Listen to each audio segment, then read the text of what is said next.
અમદાવાદના સરદારનગરમાં કાપડના વેપારીને લોરેન્સના નામે ધમકી આપી ખંડણી ઉઘરાવવા મામલે એક આરોપી ઝડપાયો છે।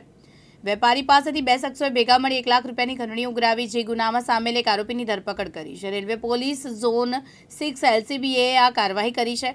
અમદાવાદના સરદારનગરના કાપડના વેપારીને આકાશ ઉર્ફે મુનિયાડોન નામના આરોપીએ લોરેન્સના નામે ધમકી આપી હતી। ધમકી બાદ બે યુવકોએ કાપડના વેપારી પાસેથી 1 લાખની ખંડણી કરી।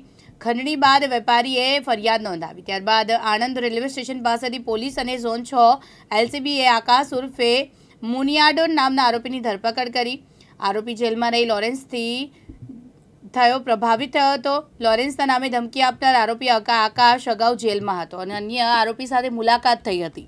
શહેરના સરદારનગર વિસ્તારમાં રહેતા ફરિયાદી હરેશ ઉર્ફે હરુ પ્રેમચંદભાઈ બોલચંદાણી જે કાપડની દુકાન ધરાવે છે અને વેપારી છે, તેણે સરદારનગરના તે મનીષ ઉર્ફે ગીલી અને બાબો ઉર્ફે કિશન ઉર્ફે સૂરજ નામના બે ભાઈઓ પાસેથી બે દુકાનો 35 લાખમાં લીધેલી અને ત્યારબાદ આ બંને ભાઈઓ ઉપર લેન્ડ ગ્રેબિંગનો ગુનો દાખલ થતાં સરકારી જગ્યામાં આ દુકાનો બનાવેલી હોય।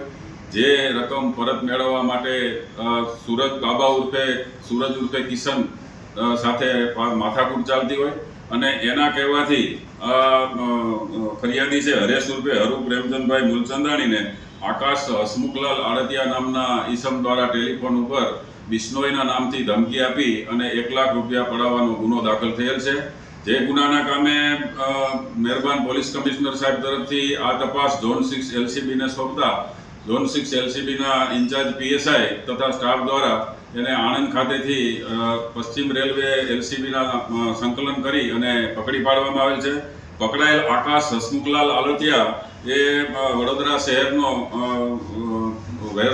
શહેરમાં રહેતો ગુનેગાર છે અને વડોદરા શહેરમાં ખૂન તેમજ ખૂનની કોશિશ અને મારામારી ધાકધમકી આપવાના ગુનામાં પકડાયેલ છે। તેમજ રાજકોટ શહેરમાં પણ પ્રદ્યુમનગર પોલીસ સ્ટેશનમાં તેને જેલમાં માથાકૂટ કરવા બાબતે ગુનો દાખલ થયેલ હોય જે આંતર જિલ્લા ગુનેગાર છે અને આ બાબતે જેને ફરિયાદીએ જેની પાસેથી દુકાનનો વહીવટ કરેલ તે બંને મનીષ ઉર્ફે ગીલી અને બાબા ઉર્ફે કિશન ઉર્ફે સૂરજ તેઓ પણ સરદારનગર વિસ્તારમાં ક્રિકેટના સટ્ટા, ખૂનની કોશિશ, મારામારી તેમજ ધમકી આપવાના અને લેન્ડ ગ્રેબિંગના ગુનામાં પકડાયેલ છે। આરોપી વચ્ચેનો સંપર્ક કઈ રીતે થયો અને કઈ રીતે હોપારી આપવામાં આવેલી હતી? કોઈ એની કઈ પૈસાની લેતી દેતી હતી કે નહીં? આરોપી વચ્ચે શું કામ આવું કર્યું?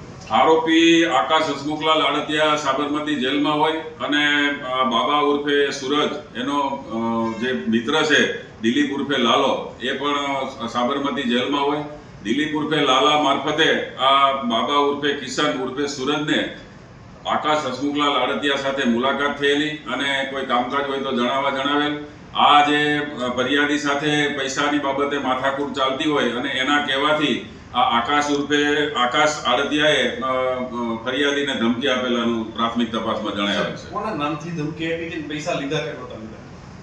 હાલમાં આકાશ હસમુખલાલ આડતિયા છેલ્લે સાબરમતી જેલમાં હોય અને બિશ્નોઈ ત્યાં જેલમાં હોય, જેને કારણે તેના ઉપર પ્રભાવિત થઈ અને એના નામથી ધમકી આપેલી। હાલ સુધી આ તપાસમાં કોઈ બિશ્નોઈની સંડોવણી જણાઈ આવેલ નથી।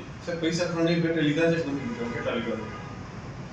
આરોપી આકાશ હસમુખ આડતિયા દ્વારા ફરિયાદી હરેશ ઉર્ફે હરુ અને અવારનવાર તેના પરિવારને ધમકી આપી અને જુદા જુદા સમયે આશરે 1 લાખ રૂપિયા પડાવેલાનું તપાસ દરમિયાન જણાઈ આવે છે। આગળની તપાસ કઈ દિશામાં અને કયા મુદ્દાઓ પર? હાલમાં જે પકડાયેલ આરોપી છે આકાશ હસમુખલાલ આડતિયા એની LCB ઝોન 6 દ્વારા ધરપકડ કરવામાં આવેલ છે, જેના કોલ ડિટેલનો અભ્યાસ કરી કોના સંપર્કમાં હતો।